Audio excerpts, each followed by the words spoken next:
Yeah, I'm ready. I've been ready. I'm just watching streams right now. I'm actually very hungry, but I'm good. Yo,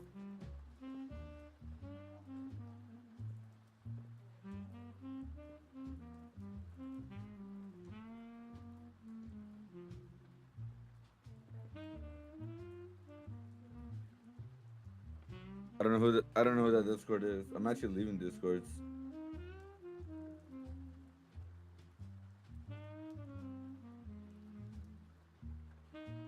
Oh, her. Okay. Testing. I have to make sure my audio works because, like, the last time I streamed, it was literally an hour of me not talking. So, sorry. Test. Okay, we're good.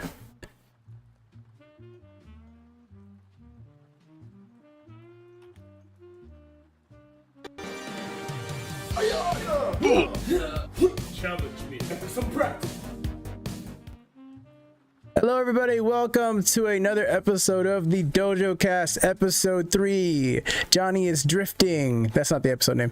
Today, we're going to be discussing different. Why are you frozen? Sounds nice. You're literally frozen on my screen. That ain't my fault. It's just funny.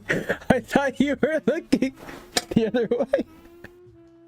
There we go. I got it. Episode 3 of the Dojo Cast, where we're still working out the kinks here. Discord is a piece of shit, but we're using it to communicate today. We have a little bit of discussion on Fortnite, Halo Infinite, Battle Royale rumors. Is Nintendo trying to kill Melee? Is anyone surprised at this point? I'm not. Anyways, we do every week here. Every week. We didn't do the show last week. By the way, I want to quickly mention, didn't do the show last week. It was the holiday week, and I was not up to par. I've been kind of like slacking on content, so I decided to take the week off. And it was the holidays, so like it kind of worked out. But we're back this week with another episode of our weekly gaming news podcast. Johnny, what you been up to this past week, and how was your holidays? It was shit. Go on. No, you go on. I asked you a question. How was your holidays? And I answered the question. okay, well, how was your week, dude? I don't remember. Go on. Okay, my week. No, I'm kidding. Okay. So I got a PS5. That's woo. I did it. Pog. I got one. I beat Miles Morales. I gave a little review on that on my Discord and on Twitter and stuff like that. I can't go too much into it because KB has not beaten it yet. Yeah, don't spoil he got it. it first. You gotta like wait before I did. Yeah, I actually been working on my coloring book. It's almost gonna be out on December 15th, so that's cool. Also, like the new Star Student's gonna be working on that too as well.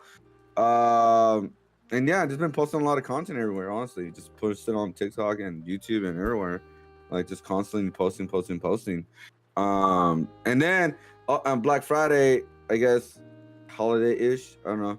I bought a new PC, a $3,000 worth of PC. It is a big risk on my part, and it is a beast of a PC. Like it is beast, and it's the 3090 too as well.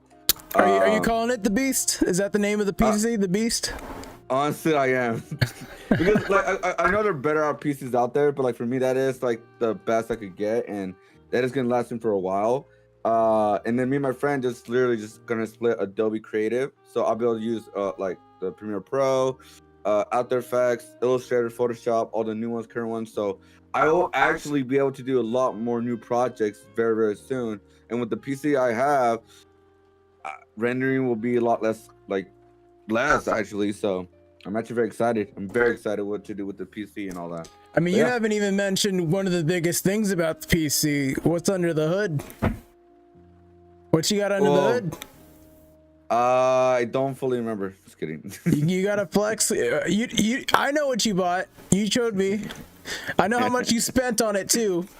Come on now. Come on. I don't want to go too much into it. Come on, you can flex. You've earned it. You've earned it. Well, I already said it's way worth like what, $3,000 around around there. I did use the 10% off on Black Friday, so that actually took me off like $300 or so. So that's actually like it was actually worth for me. Um, and so I got like I don't know what exactly I got like fully, like only know for like the processor. Uh, I got like Ryzen, the Ryzen with 16 core, like the Hmm. highest you can get. I got a 3090, and I got like 6 of RAM, 32 gig. There it is. Uh, That's what I was alluding to. The 3090, what valued at what, over $1,000. That's why you paid 3,000 for that. yeah, but I didn't buy any. I didn't. The reason I decided to do it is because the 3080s were sold out. Like to build a PC and all that were sold out Yeah. like instantly, and I was like, I wasn't thinking about it. I had it in my car for a while, like the 39 and everything, and then it was just gone. Like when I decided to do it, it was gone. So I was literally wondering like, what should I do? How long the PC will last for me? And I said, screw it, doing 3090, going with it, and like just make this as a piece of PC and use it for what I want to do with my life. And it's not. This is like this. This is a difference too. I think for some other people, for me, this is a need slash a want, I guess. Yeah. But it's mostly a need. It's mostly a need because like this is the thing that I use for what I do in my life with the art and all that. So For sure, that makes sense. You got a lot of use out of it, so you're. It's not just. I mean, a lot of people see the 3090 or any kind of 3000 series and they're thinking gaming, but you have a lot of computing power there. You got a lot of horsepower, so just outside of gaming, you have a lot of options. So that's good, man. It's definitely an investment. $3,000 for a computer. That's definitely an investment that I know you're going to use it, so I'm not really worried about that. But yeah, it's not like for me, I call like stupid stuff the PS5 because at the end of the day, it's a gaming rig. I use it for content, but that's like not my main thing, right? So Right. that right there, it's not like that's stupid stuff. But PC, that's the need, So it's like that's the difference. Like I'll call the PS5 that I bought stupid because it like in reality, it's just for fun Yeah, for sure. for the most part. Oh, by the way, I found out that my actual controller, my PS5, does not charge. Wait, what? Yeah, Doesn't charge. it doesn't charge. So... I had it like I had it connected for like 4 hours. When I take it out, it's still at the 1 bar. So have you not played it since? No, I played it. I played it like twice already, and it just doesn't want to charge. I think what I read is the front port of the PS5, the USB, is not charging it well. You have to put it in the back. But I heard that you put it in the back and leave it in standby, it could mess it up or something. So they said just use the wall port for now. Yeah, there's something odd about it too, because for some reason it keeps on saying that because I have an external hooked up to my PS5, and it keeps saying to me that it keeps like cutting off every now and then when I'm playing, and it's not like often, but it has happened like 2 or 3 times where it will just shut off and then I can't turn it back on with the button. So I'll like hold it down like the old days, hold it down until it beeps or whatever, and then I'll press it again, and then it'll finally come on and it'll say there was an error with your or issue with your external hard drive when you removed it. And I was like, I never removed it. Like I've never removed it. I plugged it in and left it plugged in. These were all like the external that I have. It's for all my PS4 games because like the PS5 games like work on there. All the PS4 games are stored on here, right? And it keeps saying that it's like there's an error or whatever, and when you removed it. So I'm like, I didn't remove anything. What the hell? So like, I'm wondering if that what you said about the back ports. Maybe the back ports are just messed up and they just don't work right. Well, actually, for me, is the front port, the one little USB front port. It does not want to work that well. Well, that I mean, I know of. I think they need to do like an update patch or something like that to fix it. I think it's like a program issue or something because the controller works. It looks like it's charging, but it's like maybe it's not getting enough power while you're playing it. Because if you think about it, the controller uses a lot of power. Yeah. With all these different controls, the triggers, the vibrating, all that stuff, like it uses a lot of power. So maybe like maybe it just doesn't give enough power enough to charge it. Maybe that's what it is. But the back ports could actually give it enough. But like you heard good things and bad things about it. So it's like, I'm just gonna use the wall port for now. Yeah. Until I get more information about it. Wait, so you can charge it with the wall port? Yeah, you could charge it with the wall port. That's what I read online. No, I'm asking. So like, you can personally do that, so it's not broken at all. It's just that the console like port itself is broken. I'm not sure. I just been charging it on a wall port. I took it out like not too long ago. I left it there for a couple hours. And I still just turned it on. So I don't know. Wait, so you don't know if your controller is powered anymore? Yep. It could be the controller too. Yeah, I mean, if it's broken, then I just got to contact Target and see if they could replace the controller with the new controller they have. Hey, we took the risk when we got these day one consoles, you know. Yeah, but good thing about like Target is I believe they will replace the controller for free. Really? Yeah, if you could prove it that it's not working, like with video or whatever or something, I don't know. Just or to let them know in general, like, hey, my controller's not working, it's not charging. I believe they were like, oh, okay, we could replace it with the new controller. Well, I mean, that's something at least. Because I just barely got it, so it's not like I had it for like a month or two or whatever, you know what I mean? So I just barely have it. So yeah. This is why I was kind of like, this is why I rather get it on like Target or Walmart so instead of buying it on eBay. Because if you buy on eBay, if anything's wrong with the PS5, you have to contact the PlayStation like Sony and all that. But that's gonna take for a while, and it may never happen. So I could just contact Target instead and let them take care because they do have controllers. Yeah, and I mean, we just got these things, you know, like we're in a pandemic. We just got these things. They've run out of stock for both sides. I'm assuming that, you know, Series X ran out like not as fast, but they also ran out on both sides. So just sending it back, I'm sure it can take a while. Yeah. But yeah, that's I mean, I hope that you're not screwed over. Like, I hope you can still play games or something, because that would be very, very displeasing if I was to buy a $500 console brand new and it not work because you can't use a controller. That would be very Well, I think what it is like I always have to have a plug-in. For me, it's whatever's, but I know for some people could find that really annoying. Because I play like this. Where am I going? You know, like I'm not. But it's like, I know some people play like across the room or something, or you know, or they have a like more better different setup. Yeah. For them to play the controllers, so they need a wireless. So I get that. For me, not big of a deal, but I can understand why it could be a really big deal for a lot of people. Because I read that online for a lot of people, not just me. Well, back to my week, I guess, because we kind of drifted off there in the conversation just a little bit. Yeah. My week has been. It's been kind of like I didn't have a schedule. Like, I've been waking up at really bad times, like talking like 7 p.m. And then now this week, because I'm thinking about last weekend, this week I've finally fixed it to some degree. Like, I'm actually going to bed around like midnight to 1 a.m. Not going to bed at like 10 a.m. anymore. Basically when the sun's up.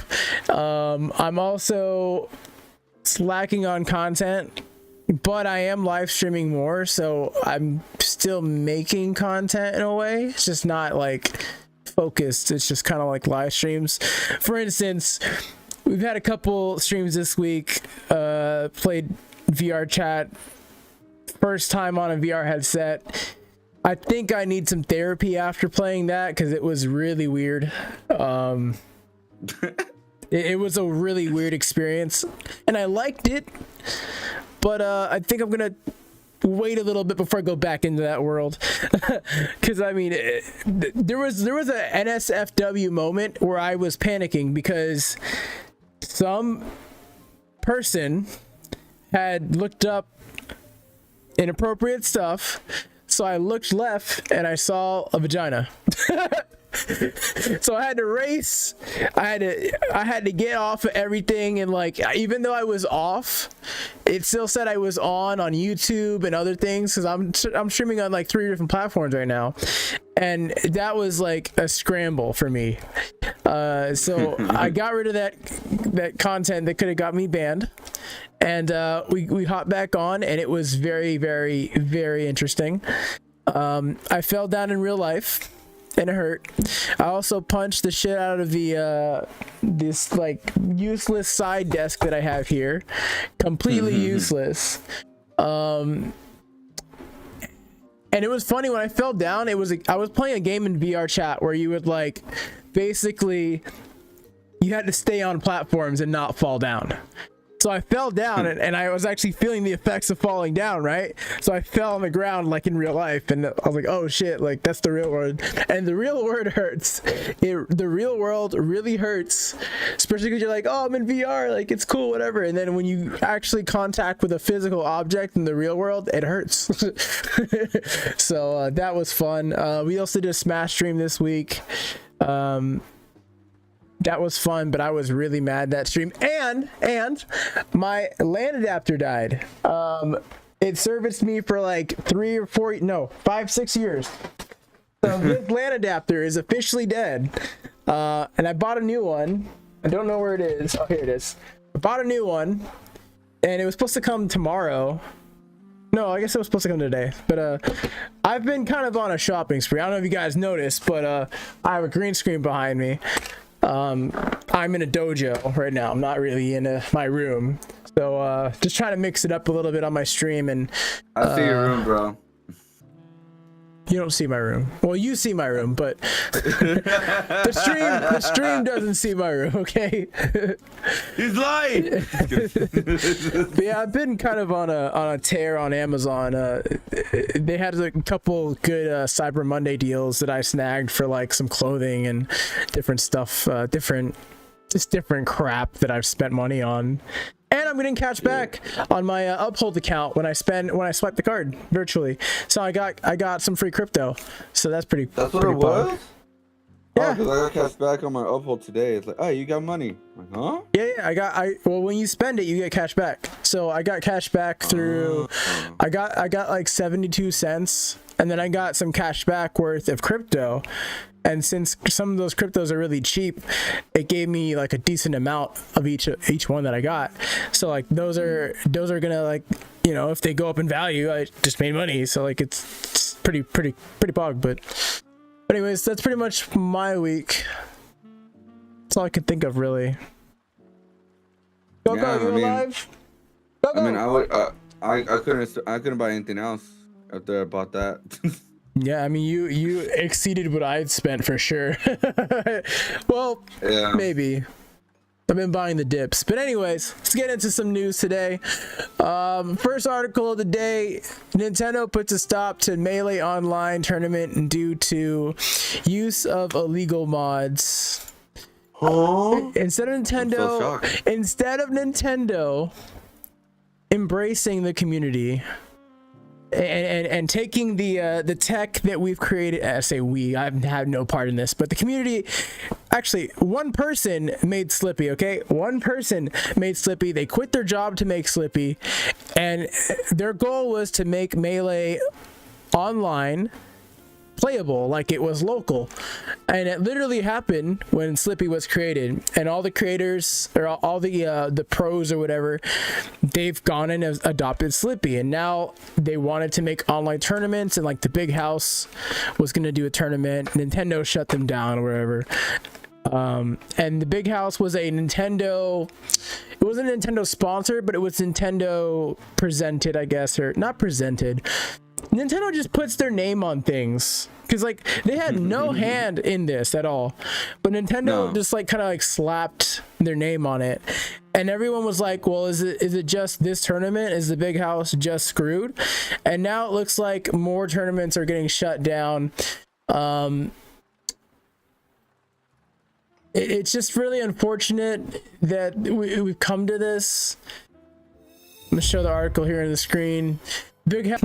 Damn, things are going like OBS is not there today. I don't know.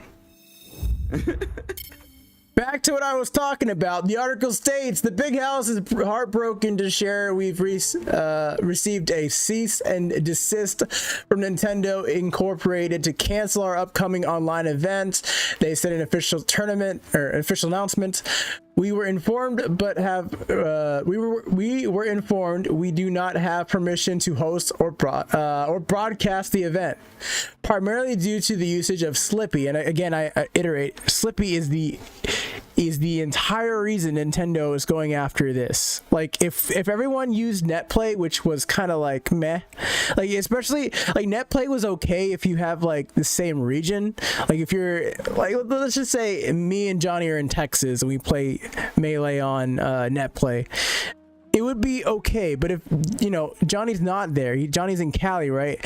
That's right. Texas to Cali is a very, very big distance, so like it may not be as playable as if I was to play somebody in my own state.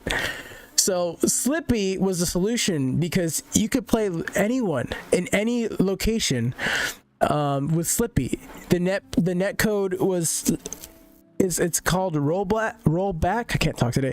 Rollback, which is it's kind of like the net code practice that some of these companies are using now to. Yeah, rollback is a gem to the fighting game community. Yeah, a lot of the companies are using this because it's much more smoother experience for the end user. And Slippy utilizes that technology, and instead of Nintendo embracing that and taking that in, what they decided to do was destroy it, shut it down. And instead of like destroying it, shutting it down, and hiring the person to make it like legal and legit, or to just not buy, but basically like make an offer of some sort, they're using this. We're protecting our likeness and property. Because Slippy is using a modded code and it's using illegal copies, yada yada yada. There's some truth to that, because I can literally go online and download a Melee ROM, but it's not illegal in the United States of America, at least, for a user or consumer to dump their disk onto the computer and actually use emulation. Emulation is not illegal, and dumping your game onto a computer is not illegal. The disperse it, to disperse it, share it online, to host it online, that's what's illegal, right? So I think if they would have gone after these websites, said, hey, you can't do this, shut them all down. You can literally Google the word ROM or Nintendo GameCube ROM, whatever. You can find plenty of sites, right? And some fall out of the jurisdiction of the US because they're under a Poland website or a France website, right? So that goes down to the French government or the Polish government, right? But at least a US government concern, like, go to all these websites that are .coms and shut them down. That could have been the solution. Instead, they're going after a mod with false pretenses that don't have any merit, really. And the way that the way to prove that it's a downloaded version versus a dump, it's very hard to do.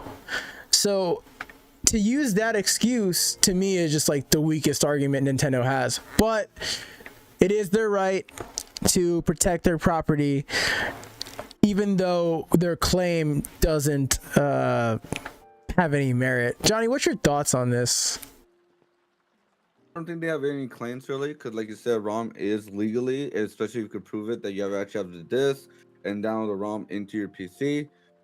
If they wanted to do that, like because mostly every Smash player has a disc of Melee of some kind, and they could figure out in a way to make that work. But Nintendo does not want to make it work. I think it's a shitty thing for them to do that, especially on a pandemic. It's like, oh, you guys cannot play online, but if you guys want to do like a local gameplay, you guys could all sit together, and especially with Smash players, with the hygiene. Yeah, that's a very good point. Yeah, I've been as many Smash tournaments, and there's a lot of armpit smell everywhere. Yeah, so basically, a game like Melee with rollback is like that. Like I said, it's a gem for like all fighting games. Like even other bigger companies are starting out with that, like planning it and using it. Like Guilty Gear, they just released their old game, Guilty Gear 2 or something like that. And they added a rollback to test it out, and it works perfectly. Yeah, we'll love it. So, and then when they introduced this with Melee, where a game that still exists after so long and still being played to this day is dying. Yep. The game is dying now because there's no tournaments, there's no new viewership. You can't do online games, gameplay or anything like that. And this is not the first time something like this happened, because when Evo invited Smash Bros. Melee to be played on around 2013 or something like that, they didn't want to do it. Yep. They did not want to do it, but the community got together and they're like, we're gonna do it. and from there, after all that, they still don't understand the value of a fighting community in general, and like, because they all want to, what they want to do, what I'm thinking is like they want to kill Melee 100%. Like, hey, but we saw Ultimate, guys. Play Ultimate. Which doesn't even use the netcode that Slippy was designed to use, which other companies do. I just want to really quickly read the statement from Nintendo, just verbatim, just to have everybody understand what it is. So Nintendo has this statement here, and again, it is their right to say this and do this. I don't agree with it. I'm stalling because my thing isn't set up correctly. But hold on one second. 3, 2. Okay, sorry. It's because it crashed, okay? It's not my fault. It's not my fault, okay? It crashed. All right. Again? No. Not again. Oh. I was saying, yeah, I'm just saying because it crashed, I have to do this again. Oh, okay. By the way, it's a really good song. Thank you, YouTube Radio. It's been a great day with Streamlabs OBS. Thank you so much for all the hard work you guys put into this program. But fix it! Anyways, that's a black screen. There we go. So Nintendo appreciates the love and dedication for the fighting game community. Really? Can I throw it back to my face real quick? Yeah, go for it, dude. Do your thing, man. Do your thing. You appreciate us? When? Where? How? Oh, I'm sorry. You did make those tournaments online with items. Anyways, I'm afraid to press anything right now, and the reason is my OBS keeps crashing. I'm gonna try and throw this article. It's as if Nintendo does not want us to talk about this. I can't make this up. I'm gonna try one more time. Is it the voice? Let me read it in a different voice. We have partnered with numerous Super Smash Bros. Tournaments in the past and have hosted our own online and offline tournament for the game. And we plan to continue the support in the future. Unfortunately, the Big House Tournament announced plans to host an online tournament for Super Smash Bros. Melee. It requires use of illegal copied versions of the game in conjunction with mod called Slippy during their online event. Nintendo therefore contacted the tournament organizers to ask them to stop. They refuse, leaving Nintendo no choice but to step in and protect its intellectual property and brands. Nintendo cannot condone or allow piracy of its intellectual property. Given that statement, that's complete BS. Like I said, you don't have to have an illegal copy of the game to play it on the tournament, so that's complete crap. But they do have the right to protect their property, even though it's not being infringed upon at all. But again, I think that we can wrap up the discussion here and agree that if they would just hire the people that worked on Slippy, or make your own Slippy, or whatever you want to call it, right? Because maybe Slippy is infringing upon Star Fox, you know, who knows? But the end result is a lot of people that have created livelihoods out of Melee are getting screwed over because Nintendo thinks that you have to play an illegal copy of Melee to play Melee. And to me, that's sad. It's just really sad to see that. Final thoughts, Johnny? Screw Nintendo. Your new Pokemon game sucks, by the way. We can tell Johnny is very interested in this topic. Let's move on to the next one. Cyberpunk 2020 multiplayer is being treated as a standalone project. And I also have another article in conjunction with that. I'm trying to talk fast because I'm just worried we're going to crash again. Cyberpunk 2020, I keep saying 2020. I don't know why. 2077 has a day one patch. And it's going to be a whopping, drumroll please, 56 gigabytes. I remember when the Xbox 360 came with a 20 gigabyte hard drive. I remember that the games were like 1 to 2 gigs each, unless it was like a big game, and those big games were like 7 gigs. That's insane. But anyways, Cyberpunk 2020. Say it again. What's wrong with you, dude? I don't know. Maybe Cyberpunk should just rename itself to 2020. I can't make the joke I did last time. It's not coming out in 2020. It's coming out in 2077. All right. It's in 8 days. It's coming out, dude. Maybe. I'll believe it when I see it. Let's just say that. So let's read the article here. So first, we don't call it modes. I'm pressing X doubt right now on this of the CD Projekt developer here, the CEO. He said this. So first, we don't call it modes. What does that even mean? CEO Adam, how do you say that? Kaczynski? K-A-C-I-N with an accent, S-K-I. Speaking in an investor call the past week referencing Cyberpunk 2077 multiplayer,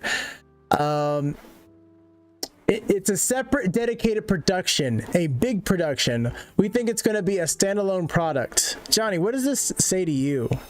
Cyberpunk 2020, 2070. 2077. Oh my god. Well, I think they want to go with the Grand Theft Auto route because they saw how successful that is. So they want to make that standalone as well. Because it was also announced not too long ago that Red Dead is also doing a standalone online port as well. So because they know, or they have seen how profitable and how successful a online, I guess, world could be beyond the game. So if people don't want to play the game, they just want to play online, they could like have that access now too, instead of like doing the whole game, like, because I don't remember the last time somebody talked about the story because it's been so long for Grand Theft Auto. And so and then with 2077, it's been the hypest game for a while that's been pushed back so many times, and then it's finally here. And with this like downloading space, 56 gig, right? 56. Yep. Oh, that's a that's a day one patch. Yeah. Yeah, day one patch. And I'm not surprised, and I understand why they're doing it and why they also want to have it like in a separate kind of like port, I guess you could say, because it makes sense. If Grand Theft Auto could do it, why not Cyberpunk 2077? Since they're very similar in games, different worlds, but similar games. So it makes perfect sense. Perfect sense why they want to do that, because they want to have this game last for a long time as well. So I understand why they're doing it. Well, when he says modes, and it's not a mode, it's a different production. It's starting to sound like the single player campaign that they were making. They had disagreements on. There was issues in development, and they're stemming off from that, and they're like focusing more on multiplayer, which is kind of like what you said. Grand Theft Auto has focused on that for many years, and I'm just wondering, like, is anybody gonna care about single player? Like, are we just gonna worry about multiplayer? You think about it, they could put all the stuff they can sell to people in multiplayer. You can play with your friends and stuff. Like, is it gonna be cross-platform? We don't know. We don't even know that yet. Like, there's so many possibilities of multiplayer in this world, and a lot of people are hyping up saying that this is gonna change our lives forever. Like, is there gonna be some kind of crypto influence in this game? I mean, it's a futuristic game. Like how deep in the multiplayer is it gonna be? I wonder if they're going to offer a different price point, if they're just going to release a quote unquote production value of this, like separate from the single player campaign. So, but the one thing I do disagree with you on this is the day one patch. A game that has been delayed several times, we're talking multiple times, right? How are you going to have another patch day one? I mean, maybe this is the answer to like, oh, we were going to delay it again, but now we're just going to patch it day one instead of delaying it again. So like, that's the compromise. But how many times have we had this delayed? And like, I don't know, man. It's just at this point,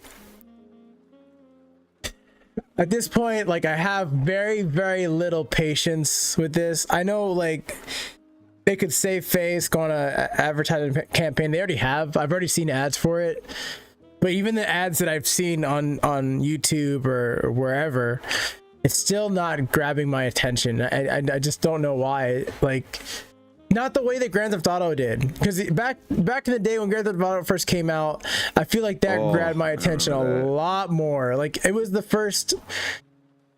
I mean, back then it was the first next-gen looking Grand Theft Auto. Yeah. So this game just looks like a mod of Grand Theft Auto, in my opinion, and it's like, how are they different? That's what I want to know. What is the difference between this and GTA Online? If there's not much other than just the aesthetic of like looking cyberpunkish, I'm sorry, it's not interesting. I'm pretty sure they're gonna do the same thing with Grand Theft Auto did, like heist, role playing, missions. Just, I don't know, customizing, like all that kind of stuff. I think that's what their intentions can be, like especially with the cosmetics. Yeah, so they can make more money. So I think that's their intention to do it. For me, so this is why like a part of me wanted to get Cyberpunk 2077, right? Because it's the game that everybody's saying is gonna change everybody's lives, or it's gonna be like everybody's just curious about this game now. Yeah, it's gotta come out and everybody's curious about it. But after if you don't play online games as much, like for me, for example, after I'm done with the game, it won't be really worth it for me, because what am I gonna do with online? Like I don't really play those online games. And I know I'm not the only one. They're not many of us, but I'm not the only one. Yeah. So because the price for a game is called like $70 now, for a PS5 game. True, so true. $75, or 75 with tax and all that, you know. And so it's like, is it gonna be really worth it? I think it will, with the content that I have within the game and the online, I guess, too, as well. Of course, it's gonna start off slow, like every game started off slow online, and then you add content upon content upon content. Yeah. So yeah, it's gonna start very slow, but I do see like a chance of being a failure after the game comes out, or when the embargo comes out with the reviews. Like, maybe the 56 gig, is it 56 like just a down for the online, or is it just their patch? Right, it's a patch, right? It's a patch, but it's not clear as to if that's going to be the online production that we're talking about. But yeah, so I wonder how bad the game was, like within bugs, because I'm pretty sure they send review copies to people by now. Well, the embargo's not up. This particular thing that I'm talking about is for PS4. It's not even talking about next gen, so we don't even know because next gen is honestly, let's be honest here. Next gen is where all the glory should be, right? That's where all the the ray tracing should be, like the bloomy effects and all that. So if we're talking about PS4 and that's what we need, PS5 is probably going to be even worse, or an Xbox Series X when it comes to like updates or whatever, because that comes out next year. We're not getting that this year. It's going to come out relatively soon, but we don't even have that this year. So like, it's just, is it going to be not delayed, but even a bigger patch and a bigger mess? That's what I want to know.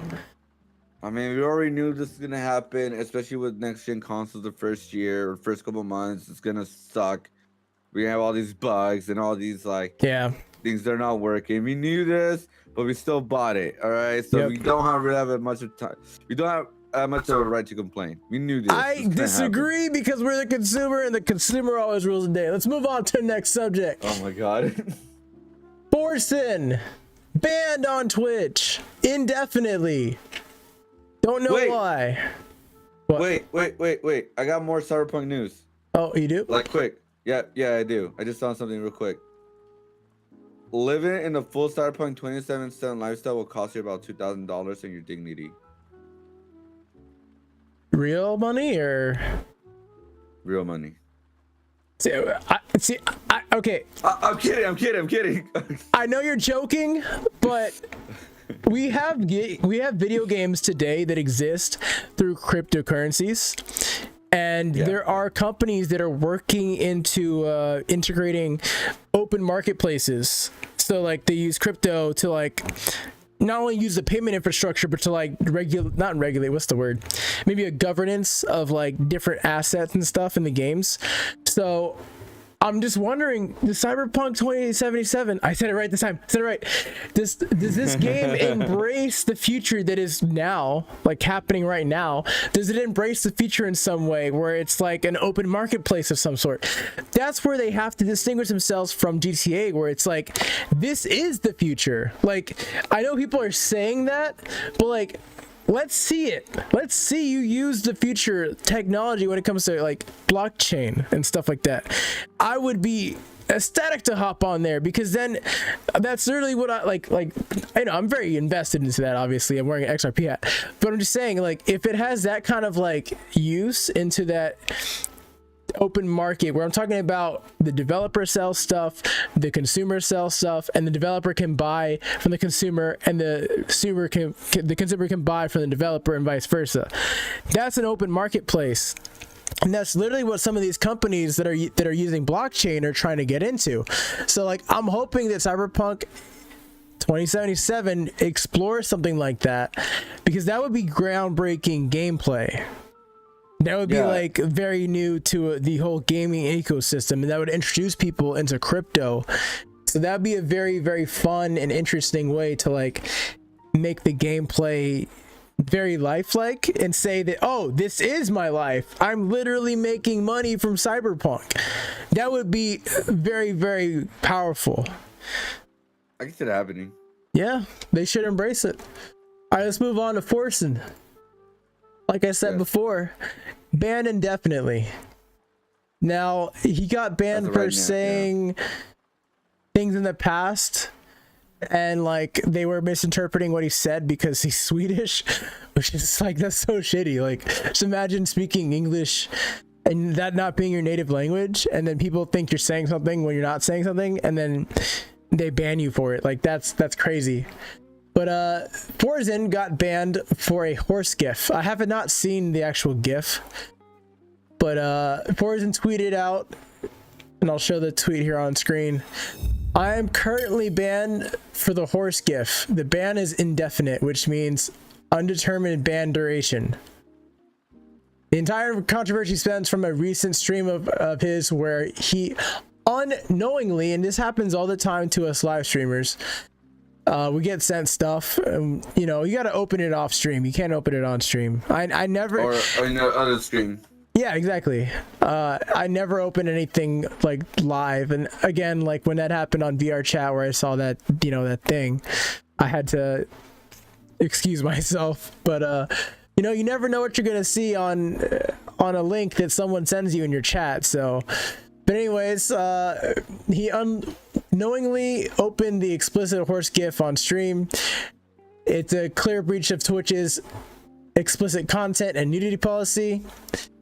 But they're saying that the reason Forza's ban has irked the online community is because of the discrepancy in the manner in which bans are being handed out. And a lot of people are asking for Pokimane to get banned too because of. Oh my god. You got to remember, Pokimane had a very similar situation where she was sent a link and she clicked it on stream, and Did it she get banned was. for a day? I don't believe so. I think she got banned for a day or something. I don't believe she got banned at all. I believe she did not get banned, but that's what the internet is calling for. Is like, even if she did get banned for a day, her ban was not indefinite like Forzen's is. So that's the disparity here. Is like Forzen gets banned. We don't know how long he's going to get banned for. There's no mention of it, right? And then she has the same thing happen basically. There's even audio. Like, there was no audio on the GIF, right? Or the time that XQC got banned for a gorilla humping another gorilla. I think that's what it was. And he gets banned for like a few days or, whatever. But that's what people are calling for, is like some people are getting banned indefinitely or whatever. There's no clarity on as to why. There's only speculation. And then, other creators are not getting banned for the same stuff. Go ahead, Johnny. Well, here's the thing. I think people are calling other people to get banned is stupid. I agree. Because it's not up to the streamer. They can't ban themselves, really. I know that people are calling out Twitch right now. I don't think they should be like hashtag ban Pokemon. We got banned ban this person. Yeah. I said this last time was like Alinity. Like, I'm no longer going to like picks and forks or fire, whatever you call it, towards another streamer like that, because it's not up to them. It's not up to the streamer because they can't do anything about it, right? Yeah.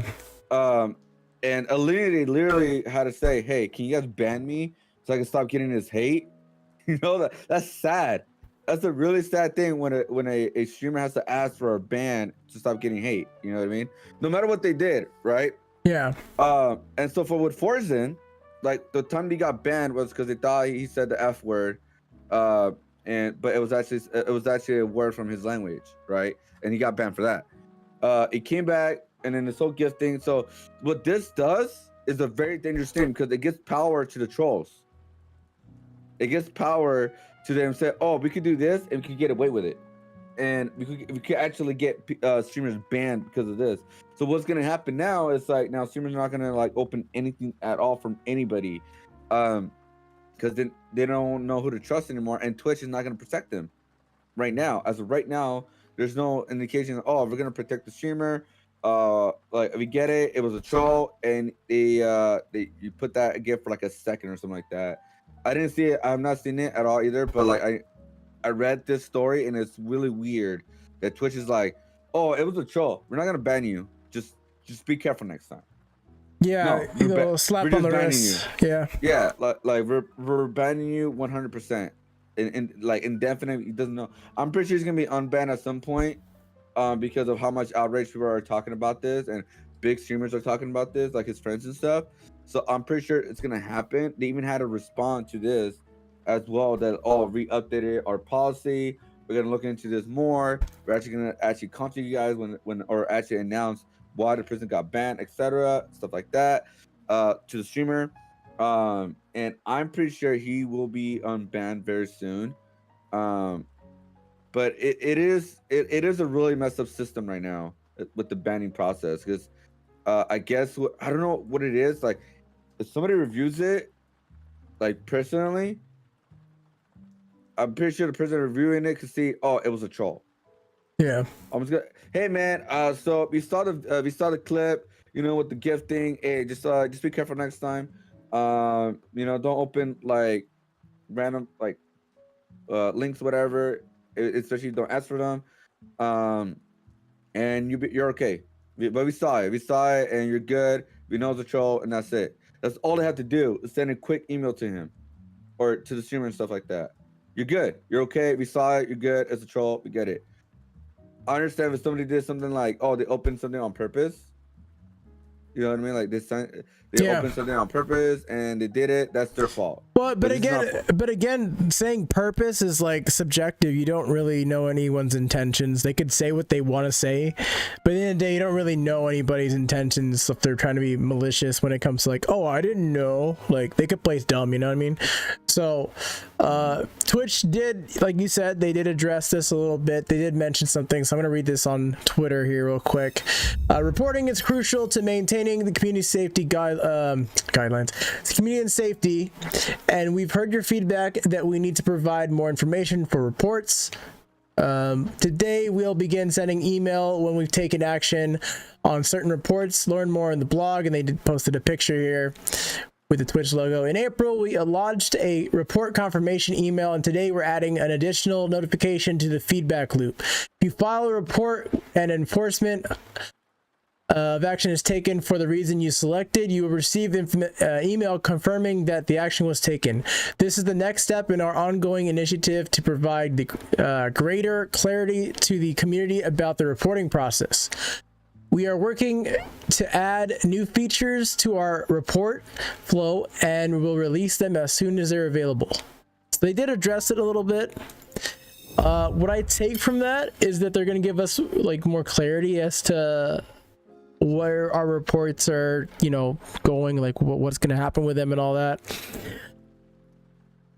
But I still have an issue with the way they ban and just don't mention why.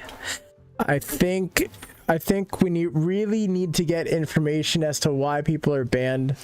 And if Fortune is banned for this, Pokemon's not banned for it, or let's just say they're both banned, right? But they're banned different durations. We need to have reasons as to why. Because banning is one thing, but like learning from a ban is another thing. And we can't learn from a mistake if we're not told what the mistake is, right? So Twitch really needs to take a step even further and allow us to, you know, get information or clarity as to why person was banned. And another thing they need to do is, I know the Twitch council failed or whatever, but they need some kind of committee, like a committee or a active group, right, that handles this stuff, because, or some kind of review process before someone gets banned, right? And I don't want to like have a trial, like a Twitch trial would be so, I don't know what the word is. It's just unnecessary, and honestly, that's just more content. But some kind of trial needs to occur, because like you're literally having these big creators, like the biggest creators, being banned for the dumbest things. I know XQC stream sniped, and he was wrong for doing that, but they shouldn't have banned him for a week. I think that was excessive. You want to ban him from the events? Well, hold on. You want to ban him for the events that he participated in? Sure, fine. That makes sense. But like to ban his channel, I think that really, I know he was in the wrong, but it's just like you need to give us a clear message as what's going on with Twitch, because we used to ban people for really good reasons, like a bomb threat or promoting racism or something just god evil, right? Now we're banning people for a silly competition game that shouldn't have money on the line in the first place, or for accidentally clicking a link that you weren't supposed to. Like there needs to be some better policy on that, because I think it's gonna drive away a lot of people in the long term. Short term, not so much, but in the long term, when you have like this history of like this site's being very anti whatever, a lot of people may flock to another site, and YouTube could see numbers go up because of it. Go ahead. I will say something with the XQC. Twitch Driver is a different department, and they want to be showcased as a real legit esports. Then they need to get rid of the name Twitch Rivals. Simply. Well, regardless if you like it or not, that is a different department. So I will say that they want to take things seriously, and they did take things seriously. Where you notice they actually announced why he got banned right away, and they write the reasons for this, this and that. So yeah, but they did it right. They, whether you like it or not, they did it right. For sure. But what I'm saying is Twitch as a whole needs to like do that. Yeah, of course, yeah. Totally. It shouldn't just 100%. Be a Twitch Rivals event that causes that. They should do that across the board, and not just for the big creators, for every single creator, so that it shows that they care about their community. Because if they just do the big creators, it's kind of like, oh, I'm not in the the big creator club, so I'm fine. I can do whatever I want, and then that's the wrong impression. Like, it should be across the board. If you do this, you're gonna get banned, kind of deal. Yeah, I mean, we got to think like realistic. I mean, they won't be able to do it for every streamer, but I think there should be a like sort of like a team or a department that handles this specifically. I think that's the best choice to do. Like to do like the best that they can with that. Yeah. Because their platform is big, but they could figure out a way to, to monetize the small streamers, and then the big streamers, they could easily monetize that a lot easier, or like especially with the bans, because the bans will mostly happen with the partner streamers, right? Because that's where they're mostly noticed, right? And other players. So I think there is a way for them to just do a pretty much a new crew to like monetize and see what's going on with the partner streamers, especially when something happens. Because when something happens, especially with a partner streamer, there'll be like a hashtag nowadays or a link or something like that. Or I don't know, when they send a message to the email they need to send, that should get a response right away instead of like, oh, we'll message you whenever. Yeah, yeah. I mean? So they should like all they have to do is like, because the streamer, all they have to, Twitch has to announce, hey streamers, when you get banned, please send us an email right away, and thinking why the possibility, if you don't know, but still send us a message right away, and then we'll look through it right away. You know what I mean? Like, we're like, okay, so this guy got banned for this, because, and then at today's age, you can look at social media. The video would be like looking around like throughout, or even Reddit, of why they got banned, like, or what people are saying. For the most part, it's like an investigation. Yeah, you find something common that everybody's saying, like, oh, they got banned because of this. Oh, okay. And then looking through it, like an hour investigating, you'll find out that if the streamer is guilty or not. Yep. And I'm pretty sure you can see the VOD. The account's deleted or banned, but the VOD's still there. You can also see that. Yep. And boom, done. Yeah, that's it. Move on. Because there's not that many people that get banned. Like, people think they get like there's not that much bans overall. Yeah, for partner streamers. Yeah, and again, when you have that clarity, when you have the information, like the feedback that they're trying to provide for some of this stuff, it doesn't seem like Twitch is just like the bad guy and like they're trying to ban everybody. Like they need to do more PR work. That's pretty much it. Twitch, just do more PR work. Let's move on to Fortnite. We got a couple Fortnite news here. The Mandalorian is in Fortnite now. When you go purchase Season 5, Chapter 2 Battle Pass, you get the Mandalorian, Mando. Also, they added the shotgun that everybody hates. So everyone's complaining about the pump shotgun again. Because it sounds like they added it again. I don't know why Epic Games does this, but they keep on removing stuff that people like and then putting it back in worse. Like, they keep making it like, and they don't care. They do not care. Like, they don't care.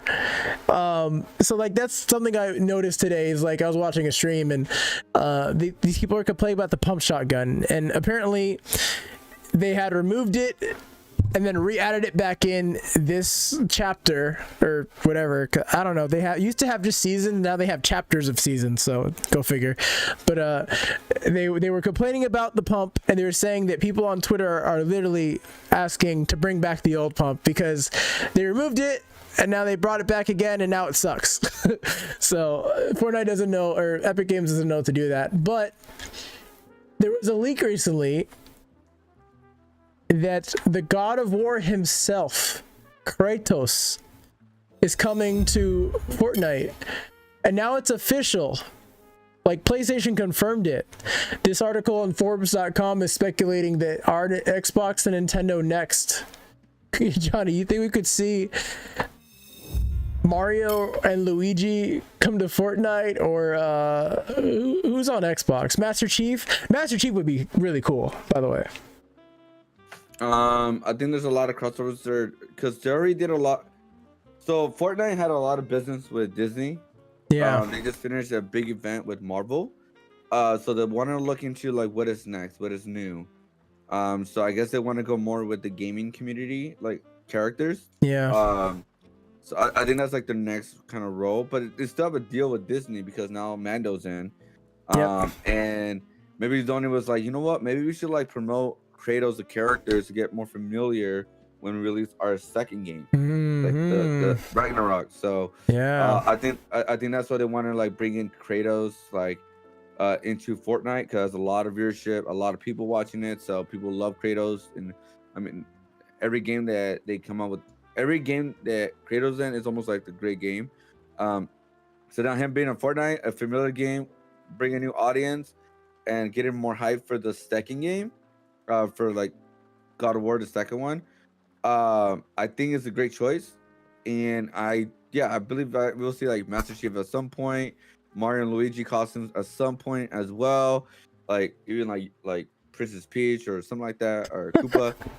I actually do see that happening, especially when it makes sense, especially if you want to promote a game or an event that's happening with the characters and their IPs. It totally makes sense why they want to go that route. And also Fortnite is like, we did a lot of superhero stuff now, let's go in a different direction now too. Like superhero stuff has been done a lot, like this season, like a lot of superheroes. So it's now let's go for gaming characters now. So it makes sense why they want to go that route now. Yeah, I mean, it's just crazy where we came from with Fortnite. I remember, what was the biggest crossover? It was like NFL costumes.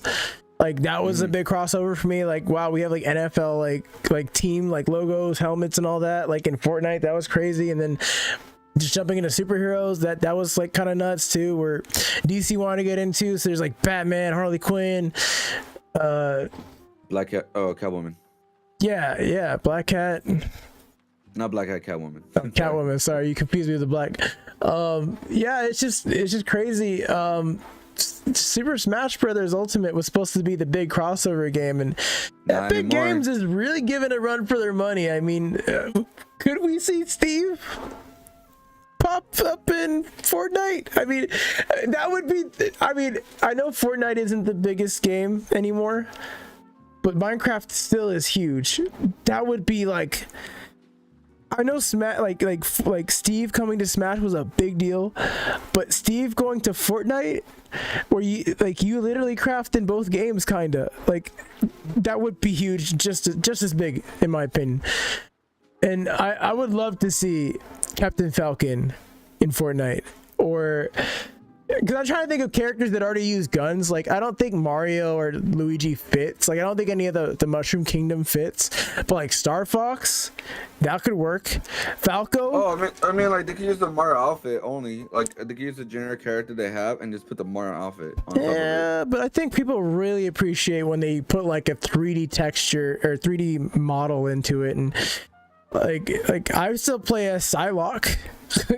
I've been playing with Psylocke for a long time. So, and then Deadpool was a huge character in one of the seasons. Like, Deadpool was like all over this game. Like, there was like mini missions for Deadpool and stuff.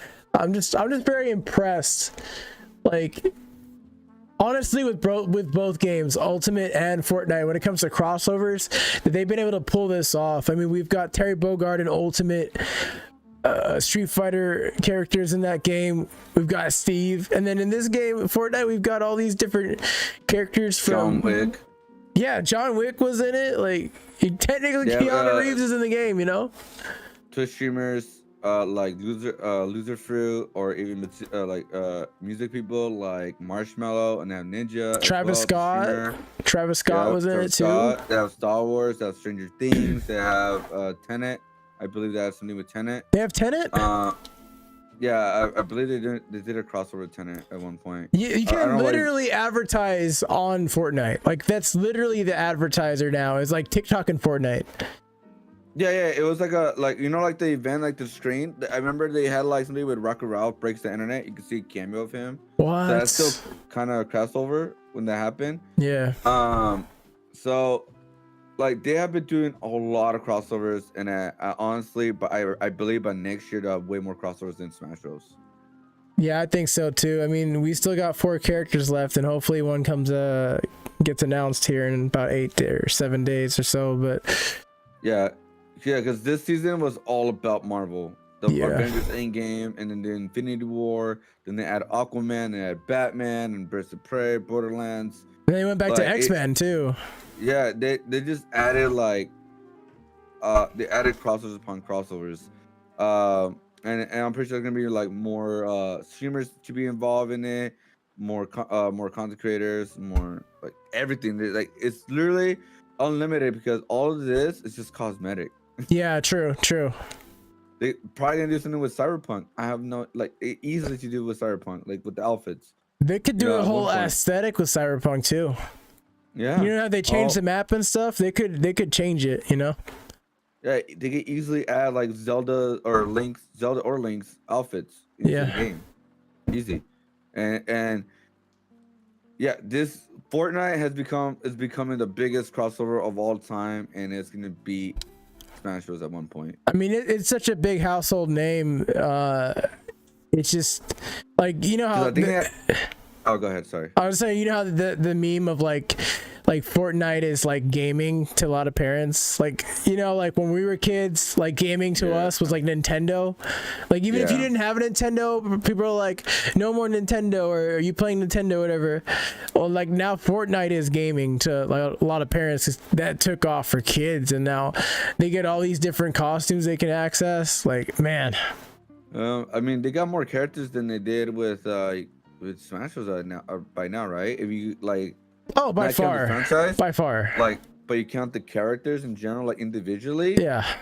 They have way more characters. I mean, this game has been out for way longer too. So. Yeah. So, but I mean, like in Ultimate, they brought everybody back, and plus. Like they're still in the same wavelength, but in character, like in general, Fortnite has the most. The most characters. Don't rule out one of the Fortnite characters coming to Smash, because when those two worlds collide. Not at this point, I would not be surprised. To be honest, like, oh hey guys, Fortnite's in Smash Bros.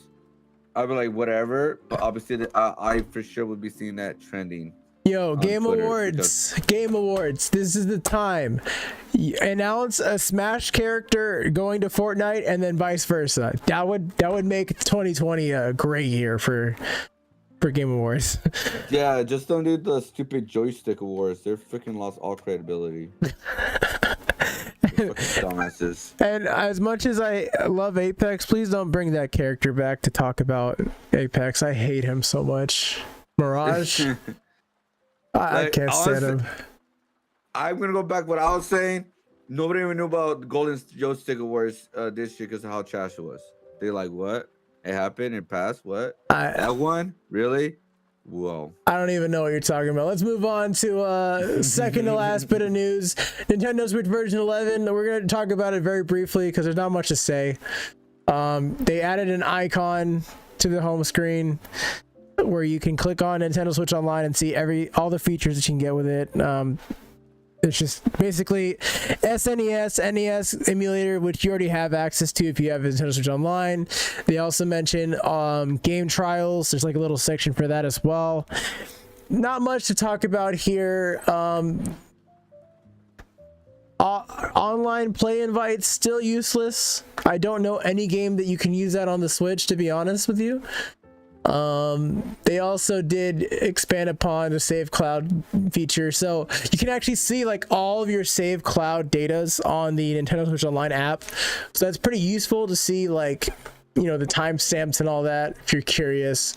They also have a trending page on the Nintendo Switch home interface as well, so you can see what all your friends have been playing, and you can also see like each game that they like own now. Like, it's a different category, a different spot. So I thought that was pretty useful to see like what your friends are playing and what's trending and stuff. So you can see like how many people are on each game. But that's pretty much it. There's some other stuff they mentioned with like the USB charging cable and something to do with screenshots, but not much other than that. We still don't have customizable themes, Nintendo. We still have either the white screen or the black screen. And a lot of people on Twitter were complaining about the Nintendo Switch Online icon being like the actual color and everything. And then all the other icons are just like the theme color and then the icon color. So like the color contrasts, people are annoyed with that, but that's pretty much it, Johnny, on that one. Yeah, on the update, like, honestly, if it has nothing to do with their online, like with like having like their own servers and stuff, I could care less, to be honest. Like, because that's the one thing they gotta fix. I don't understand why they don't want to fix it. Well, I don't get it. Like, if they're not allowing people having tournaments online with like they can't even have tournaments with Ultimate either. We saw it before. They tried it. It freaking was like, for me, it was a failure because that shit was laggy. yeah, that was a Smash problem. That's not necessarily a Nintendo Switch problem. They did do an update where if you have like a smaller lobby, it's better connection, or netcode is better under like 5 people in a lobby, but once it gets to 6, then the old code kicks in. So like kind of like they took one step forward but then took another step back in a way. Yeah, but you know, that's with the best I could say with that is maybe somebody will add Slippy to Ultimate someday. Who knows? Here's what frustrates me in general and with companies and with fighting games. The technology has been there for a while now, and like, yeah, the fighting games are finally getting the rollback netcode and all that, but it's been there for a while, and it's so frustrating that they have so much of a big a fucking ego that they're barely doing this, and Nintendo does not want to do it. Like, it's been there since freaking KI. KI had one of the best netcode of all time. It's been there for a while now. It's been out there. The technology has been out there, and now they're barely gonna use it, which is better late than never, I guess. But like, Nintendo does not want to use it at all. They have the technology, like Slippy. They have it there. It's there, but they're too much of a big ego to not do it. It's just frustrating at one point in general. Well, they did sell 21 million copies of Smash Ultimate, so you would think they might take some of that money and reinvest it into the infrastructure that they and it's sold. There already. The work is done. It's there. All you gotta do is pay them, and then boom, people will have no more complaints with your online and stuff. People will finally shut up. Or you could seize it and sell it yourself, or I mean, just use it. But yeah, I mean, I agree with you. It's very frustrating, and like I said, Nintendo is a company that likes to take a step forward and like 3 steps back. So like, they make cool games, they're fun, but you know, you can't play Kirby online. Just like a game that makes so much sense. Think about this: in 2020, you can play Kirby Superstar online, right? Through their own, their own Nintendo Online, right? But you can't play the new Kirby game online because they didn't add online.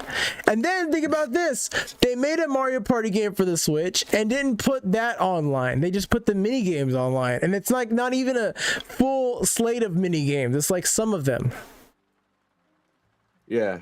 I don't understand it. I just really don't get it. There's online gameplay with like, okay, if Nintendo comes out in 2021, we're like, all right, we're done hearing you guys bitching. All right, here is Sleepy, here is newly release, here's Mario Party full on online playthrough. Boom, done. Everybody will be happy for a while, and people will not complain at all. Because here's the thing, they have the technology. The technology is out there. We can rebuild him. Yeah, literally, like they could literally access it to it pretty easy. Yeah. But no, they have a big ego. But like, no, we're not gonna use you. We're not gonna use you. We're gonna try making it ourselves at one point. Maybe in 5 years, 10 years. When we get to it. You know how you fix this. Even though the gaming industry is going in a digital world now. Uh-huh. Everybody knows this. That's why there's digital consoles now. Or else they wouldn't even release digital consoles. So with that, it's like you need good online for the most part. A lot of games are becoming a lot of multiplayers than single players. And so if they're going that route, if you guys don't do that, the Nintendo will eventually fall off because people will have enough with that. Yeah. Eventually. I'm not saying now. Eventually, people are going to get tired of it and move on to other things. Like, F it. We're leaving Nintendo behind. It may sound like, what? No, never leave Nintendo. But at one point, people will have enough is enough, pretty much. Like, they're pushing people's, like, the bubble's going to explode at one point. I don't know when, but it will explode if Nintendo does not fix these things. It sounds like you're starting to talk about crypto a little bit, but yeah, a little bit. But I'm just saying, like anything when people get frustrated in general, the bubble's gonna explode. Like people are frustrated with Melee and Smash Bros in general, like Ultimate and all that. And any game that is imported to the Switch, it does not work that well as they say it will. Right? We saw the graphics, we saw the gameplay on some of these games. It's not good. Yeah, they're probably gonna release a new console to go against PS5 and Xbox, which I forgot what it's called, honestly. Xbox 2, whatever. At this it's point, Xbox 3 at this point. What do you mean?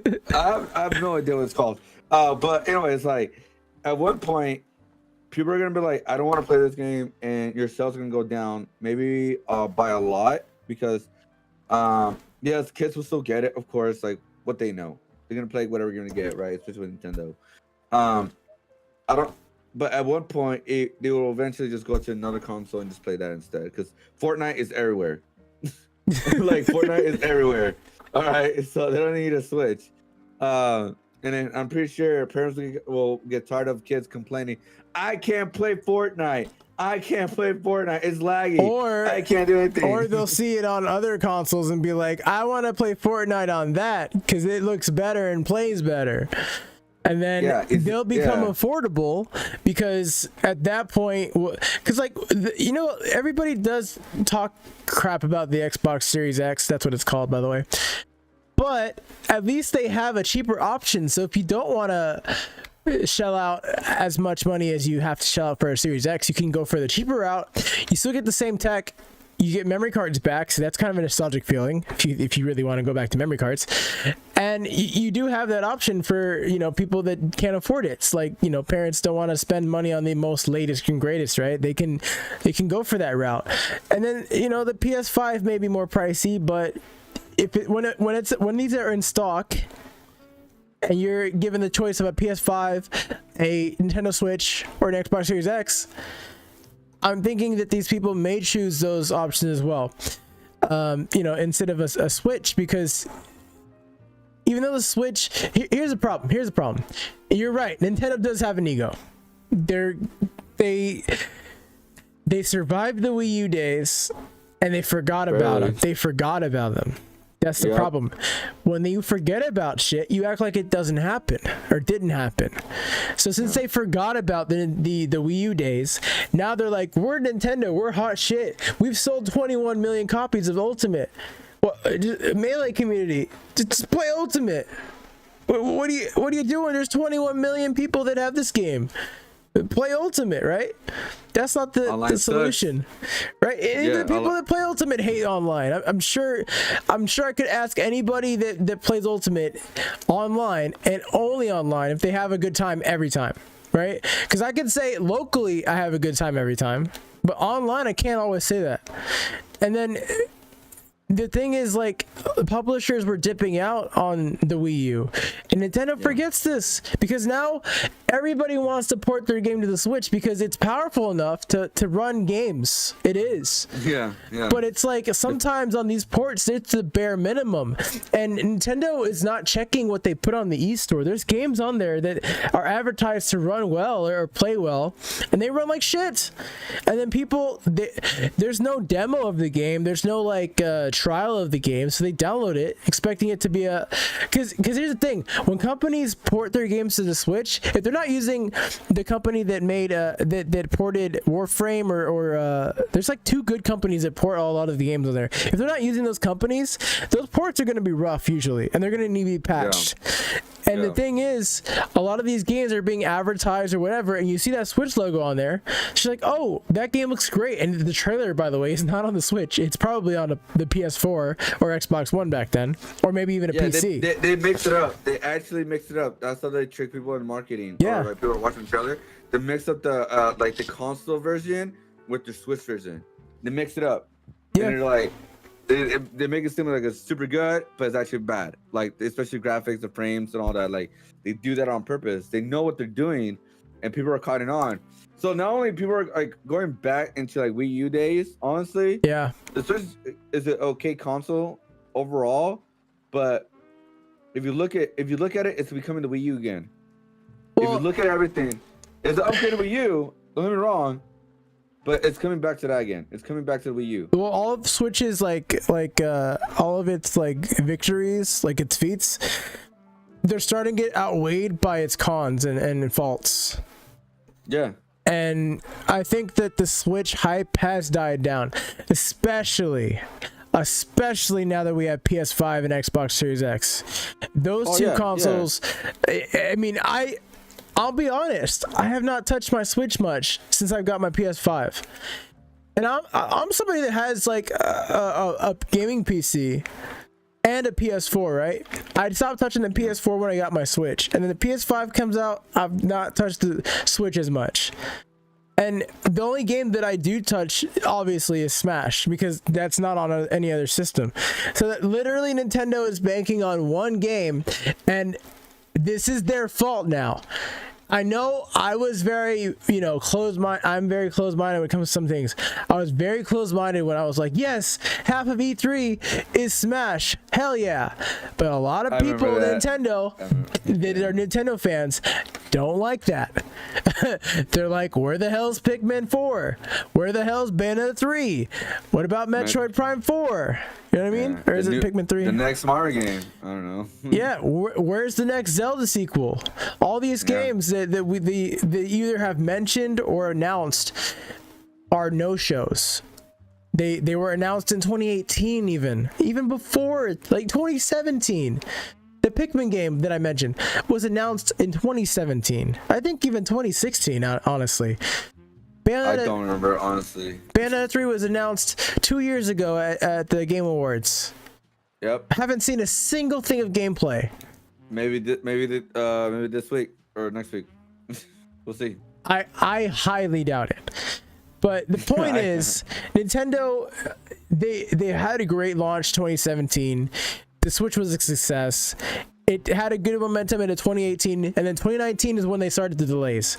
And then 2020 did not help at all, because 2020 made it even worse.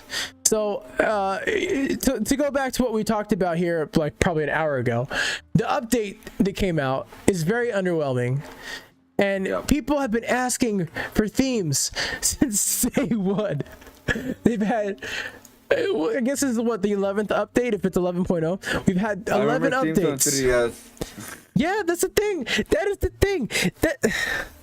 They they had a messaging system on the Wii U. The 3DS had themes. You think that these worlds are combining, but they're not. I know. It's like, the Switch is a completely brand new experience, and it's not better than either one of those two. It's like they took some of the good things of this 3DS and like kind of the good things of the Wii U, which is probably just Smash and Mario Kart. The portable of it. Yeah, and they just made a new console, and they didn't learn from either one, and they abandoned both. So you thought, okay, I don't get it. Yeah. You would think, okay, all the 3DS games should come to the Switch, right? It has a touchscreen. You could literally just play it vertically or something. You could think of something how to play it, right?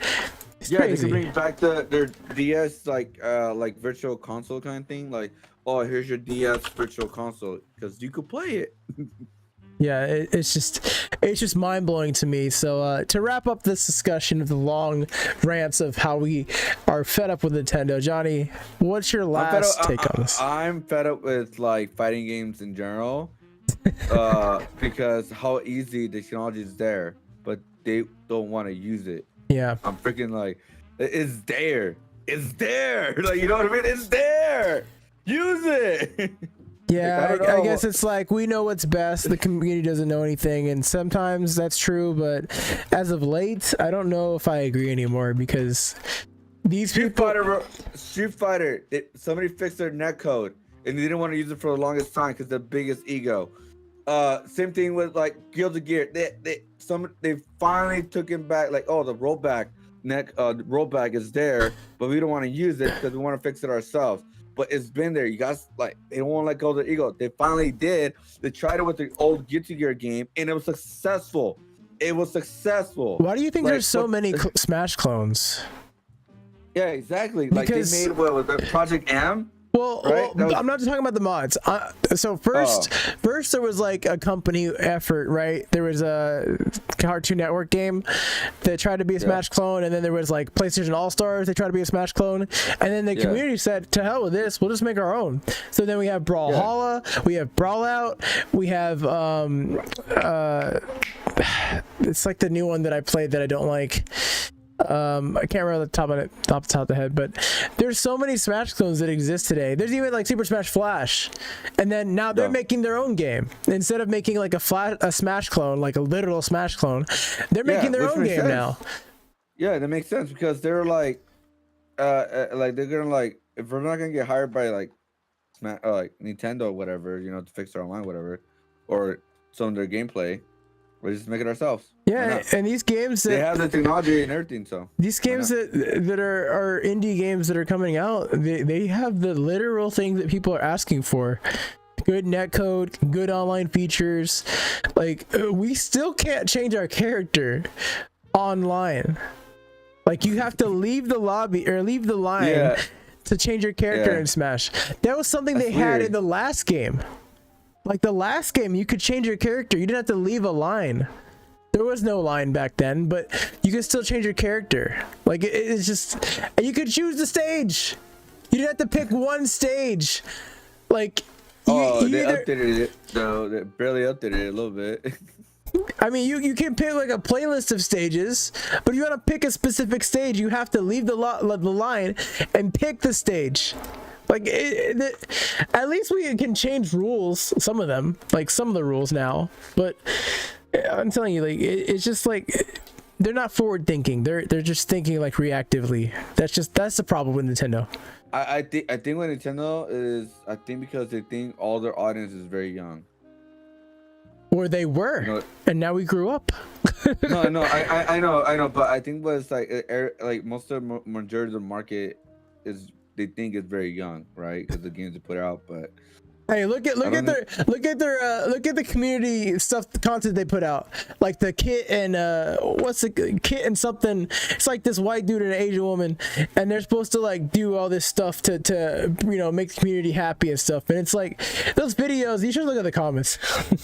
There's so much cringe stuff in there, dude. Like they think they're community building and stuff. There's no community there. It's just a bunch of people that love Nintendo. Yeah, and one of the days gonna, like, you know what, screw Nintendo. Yeah. At one point they're gonna be like, screw Nintendo, I'm done. Because I know we're going a little bit on a hard rant right here. We are. Think about Pokemon. When that game came out, people were super excited, right? Yeah. When people got it, they were like, "What is this shit?" That's literally what a lot of people said. Yep. What is this shit? They rushed it out the door. Like, I mean, and here's the thing too. And then not too long ago, they did the whole Pokemon thing, right? With Pokemon Snap. They did a comparison for Pokemon Snap to the Pokemon game. And look how shitty the graphics are compared to Pokemon Snap, the new one. Different developer. Exactly. So it's like they went lazy with the Pokemon game. Like the game could, if Pokemon Snap could look like that, the new one should have been looking like that, right? Yeah. But it didn't. They just took a lazy way out. It was just super lazy. So yeah, they failed with that. They failed with like Paper Mario. I heard a lot of bad things about it, especially the combat system, the circle, all that. Like, yeah, COVID did not help, but Nintendo's not been helping it. Like, look, here's the thing: they could have eased 2020 if they let go of their ego and just add in the CPU or whatever we want to add for the netcode for the online games. And people would have been more distracted or have more fun with the properties with Smash Bros. Ultimate, and actually like get people to play Ultimate how they want it. Yeah. They could actually get more people to play Ultimate if their online's better, and they could easily fix it, but they don't want to do it because they don't want to admit that somebody who literally had to quit his job and fix online. Yeah, those were Melee, but they could easily probably transfer to Ultimate. Well, I'm gonna say this to end the discussion as well. They also could have gone a step further and had people from the Smash community as like delegates for like if they want to port Melee to a new system, because they have to realize Melee players are never gonna play Ultimate. They may buy it and like try it out, but they're always going to play Melee. And there's people that are, just as young as, some of the Ultimate players that are playing Melee because they prefer Melee. So they try to look, they're going to try and kill it as much as they want to, but Melee is not Melee in a form of like a sport, an esport may be declining, right? May demise, but I think there could be a resurgence next year, especially if we can go out in public and do tournaments. They're still doing tournaments in different regions. Like there was a tournament locally for Japan. So I think Nintendo needs to get some quote unquote Smash Brothers Melee delegates to port the game to the Switch so they can keep the game alive and allow it to live, because CRTs aren't going to be here forever, right? So, I mean, if you really Nintendo care about the community, like you said in that statement that I read earlier on the stream, they need to really look at like the community. And it's not a divided community. There are people that like Smash 4 and there are people that like Melee. Just like people like Ultimate, people still like Melee. Project M was a mod. Sure, it's legal, but I still argue that they should have supported Project M in some way. Because guess what? Project M is like Melee. So the end result is... With the current games, right? With the current games. So the end result is Nintendo, support Melee. Hashtag free Melee. I said it. Let's go. Let's move on to our last bit of news. Go ahead. Go. But I will say that I think Ludwig is doing a tournament for Melee because he's pissed off that Nintendo's not doing it, so he's actually raising money for a poll. So they are selling merch at the Big House website, by the way. So if you want to support them, because they have to pay everybody back now, because you had to pay to get into Big House and stuff. So they got to pay everybody back. All the event that they organized they planned for like probably a few months now, all down the drain. So please support them. I don't have the website, but you go to the Big House, you can look them up. They're selling shirts, hats, all that stuff. So please support them, because that's basically one of the biggest tournaments of the year for Melee. So yep. So in May, we'll see what happens in 2021. Nintendo stuck it. All right, last bit of news here. Halo Infinite devs respond to unfunded battle. Talk about communities. I think the Halo community, look, I'll say this, the Smash community, they love and die by their games, Melee and Ultimate now. But Halo community was such a big community when I was like maybe teenager to like mid 20s. And to see this community in the state that it's in right now, to see them get hyped up for the new game and for that game to look like shit, and for them to like pretend like it didn't look like shit, then to get later announced that they're gonna delay it and then the multiplayer be free to play, to hear this news that there could be Battle Royale in Halo, to me, hurts me on a personal level. It hurts me. This hurts me. This hurts, man. I was one of those kids that wanted to be an MLG.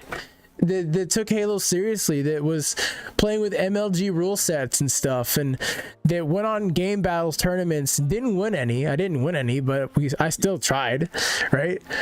And you fast forward to 2020, and the director says this: nothing gets a post-holiday Monday like going like fresh, unfounded Halo Infinite rumors. By the way, yes, I'm aware we could help solve this with real news. We certainly have some things overdue. You think? You think? So yeah, he goes on to say, we certainly have some things we're overdue on and eager to talk about more about. We're in the process of pulling together a year-end update. And someone said, look forward to when you'll be able to talk Halo Infinite. Hope to see a roadmap that can properly set expectations. And someone else said, you're overdue on the actual game. We're literally the ones that put the pressure on them to delay. Take time with your Halo Infinite. If it gets delayed till 2022, then that's fine. I disagree. And I'll read one more tweet. Infinite will be released at some point in 21. A lot of other exciting news will soon follow. I bet this will be the big update. Yeah. Because it is coming out on the Game Pass, so it's going to be like free kind of thing, you know, because they're focused on gaming. That's literally what they said not too long ago. And then also, I believe it was, I brought it up. In October, I believe the director left the project. That's why it got delayed more. Yep. Because he saw what they put out and he was not happy with it.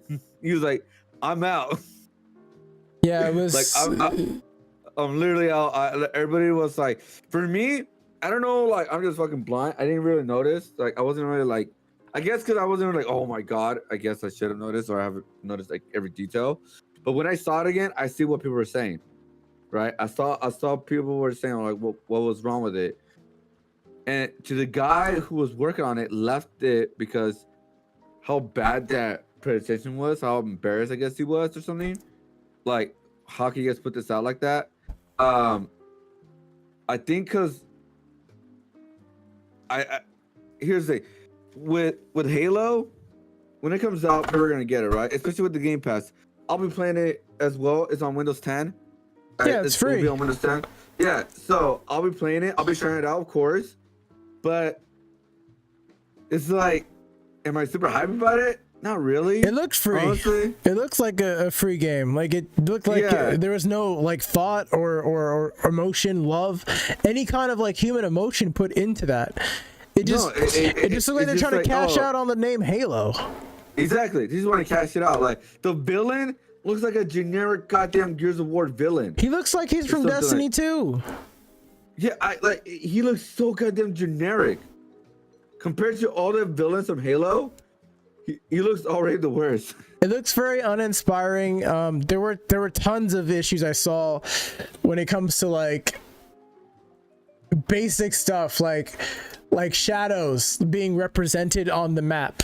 Like shadows from all different directions, and some of the trees weren't shaded properly, and some of them weren't even rendered properly, and the mountains didn't look like mountains; they looked like blocks.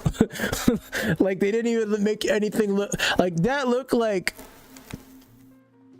a next gen PS2 game. in terms of like quality and polish. Like it looked like everything that was wrong with the gaming industry, which is really just rushing out products. It looks so rushed and not put well together, basically. Yeah, it like, oh my god, dude, it's something that, okay, with the battle royale, whether you hate it or love it, I understand it. That's the it thing. That's still been it thing for even for years to come, right? So I understand why they want to do that. They're gonna do a lot of like skins and all that. I don't think it will survive for a long time, personally.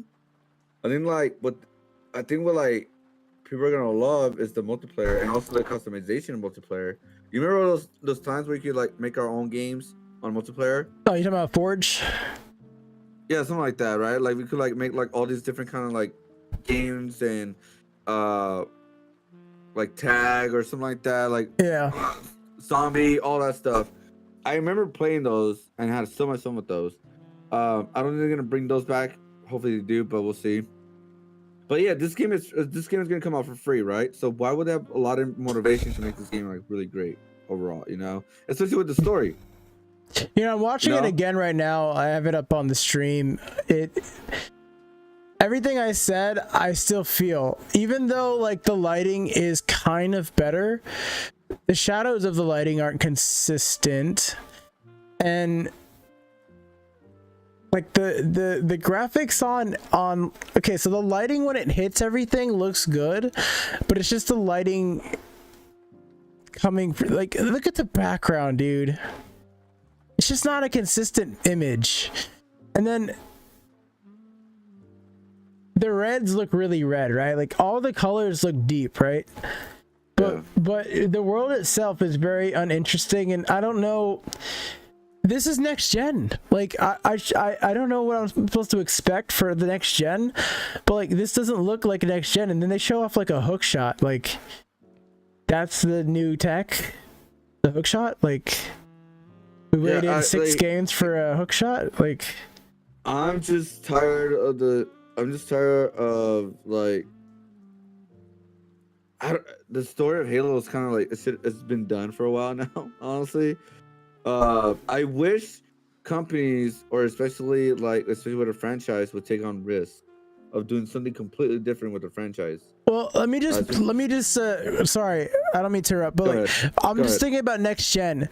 I know Spider-Man Remastered is not next gen, like it came out 2018 technically, but like when I was going up elevator shafts and like enemies were dropping shit on top of me and I had to like avoid that, and then like let's say the levels were just moving, right? And I remember like back on PS3, the big thing that was crazy was the Uncharted level with the train, where the entire level was moving, right? So like to me, the playing Spider-Man, like it took a step even further, especially on PS5, because that gets even shown off even better on PS5 because there's like no loading times.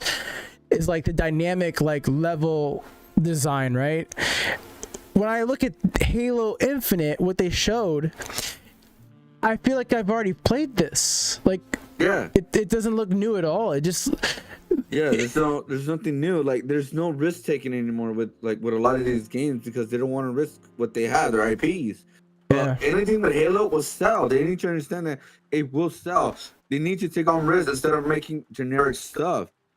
You added a hook shot. Who gives a fuck? Like at the end of the day, who cares? That's like, is that all you guys like? You guys are creative, and that's all you guys can come up with.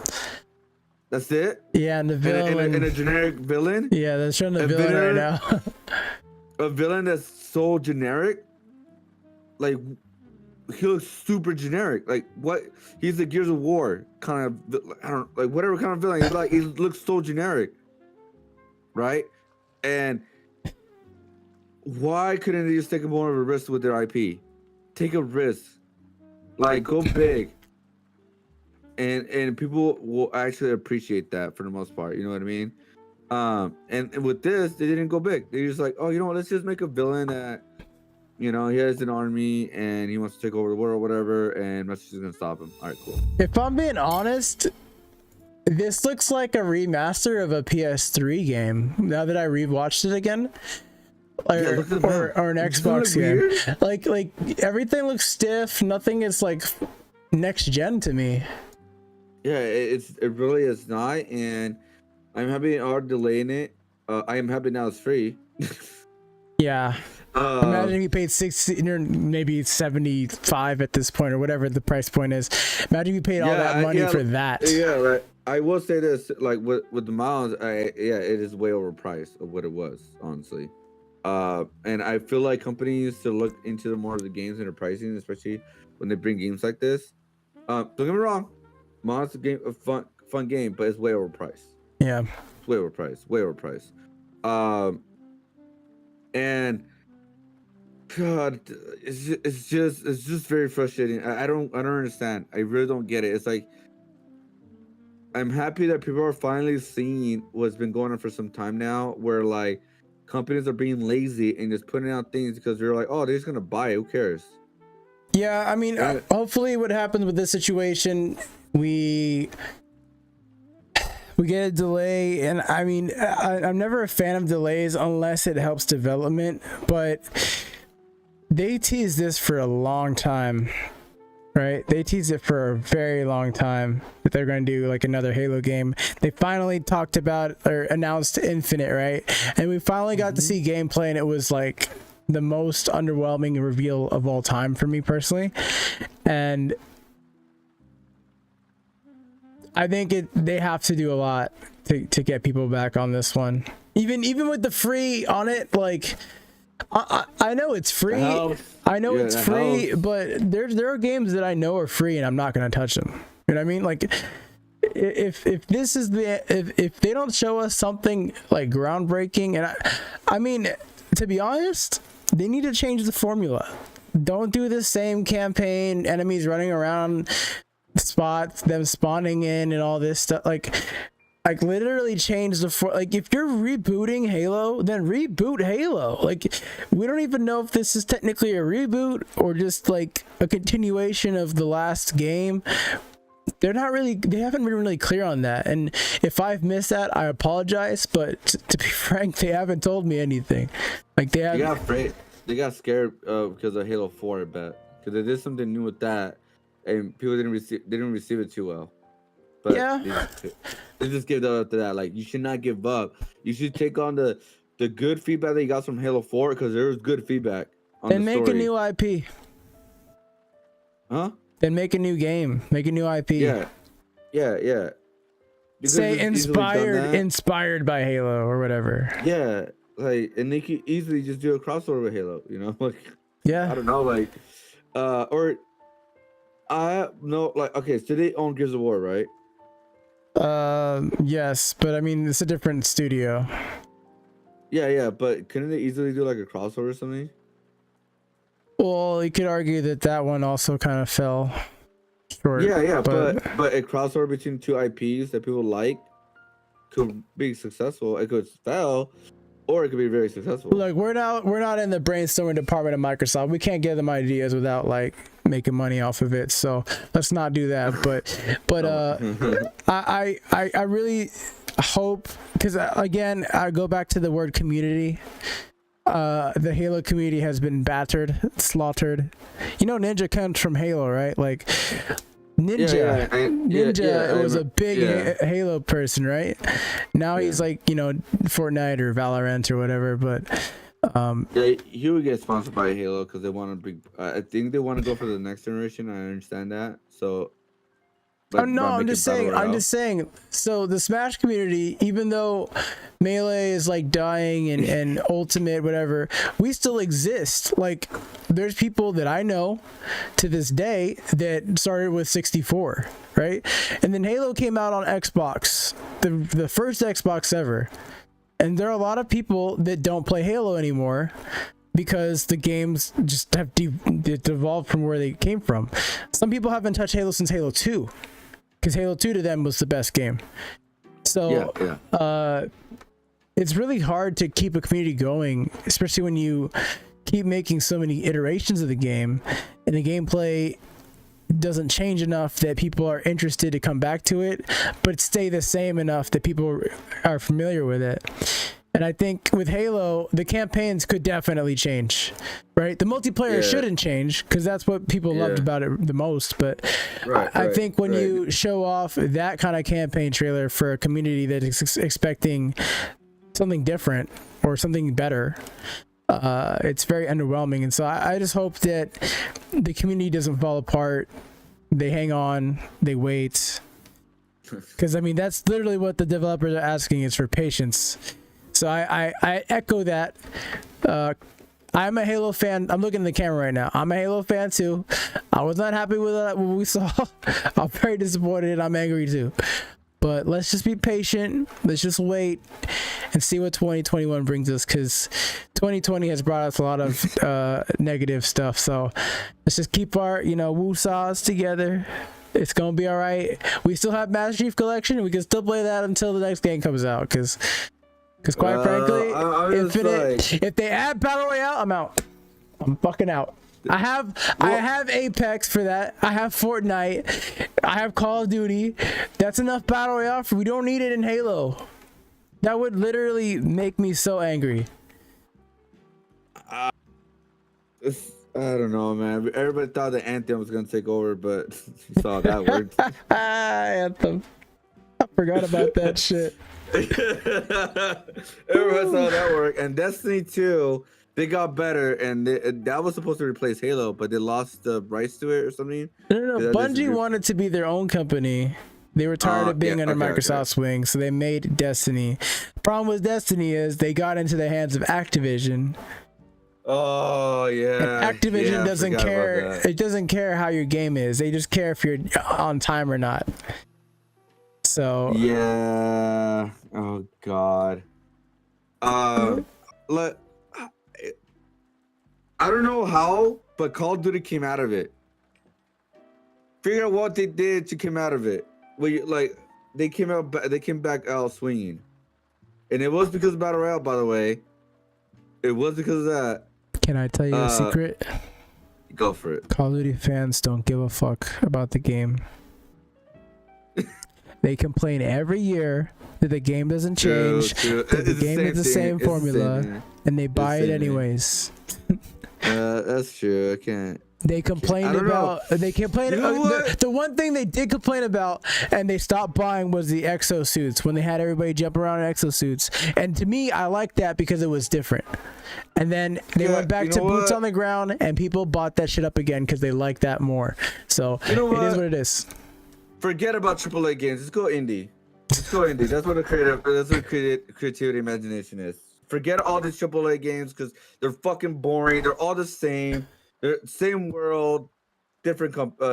Just play Dreams, and you can play any game literally, because people are remaking games on Dreams. So just play Dreams. Yeah, I am so bored of these new games that are coming out. Like, innovation, something new to the world. Even though you saw it the last month on another trailer of a different game. And you can't come to me on recommendations. I play competitive games only.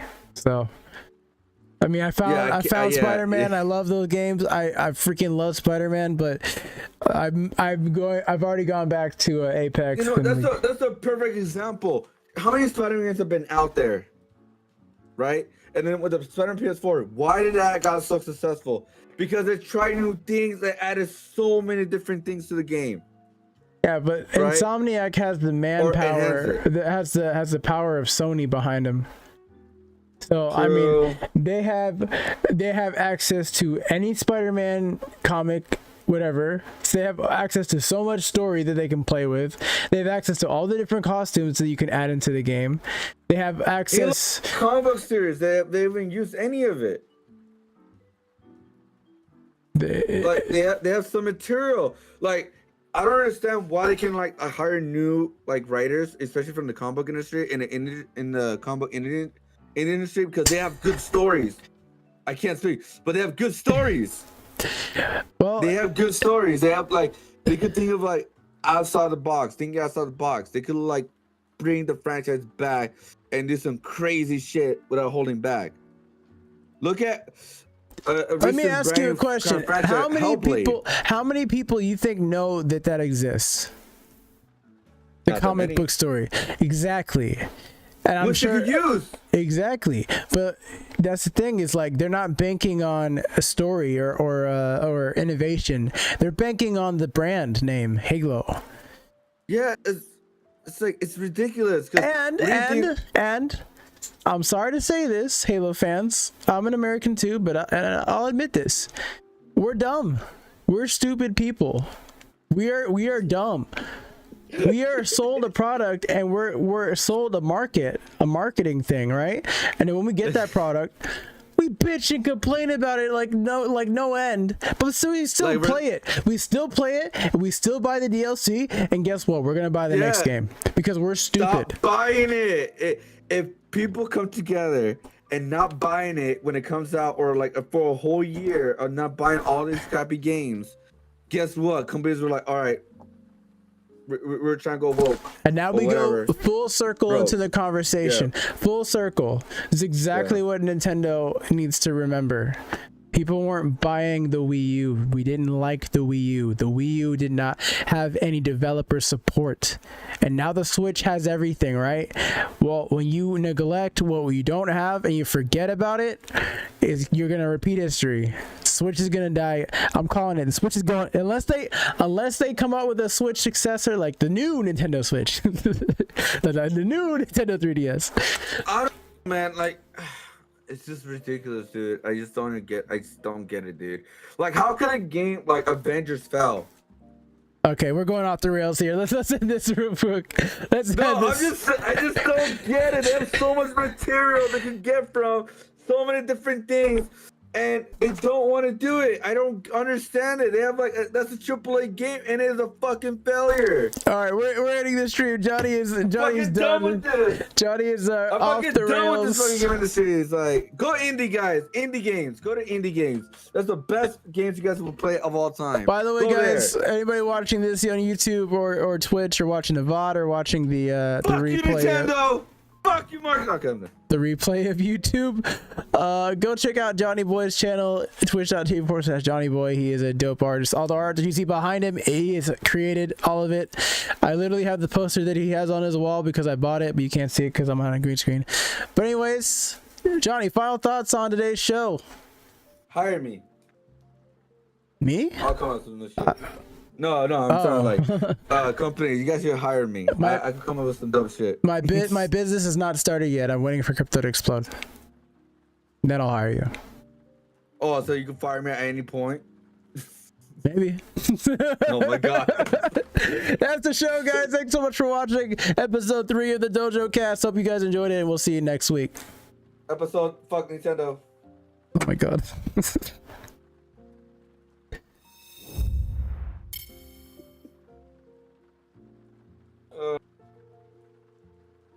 Well, that was a tangent.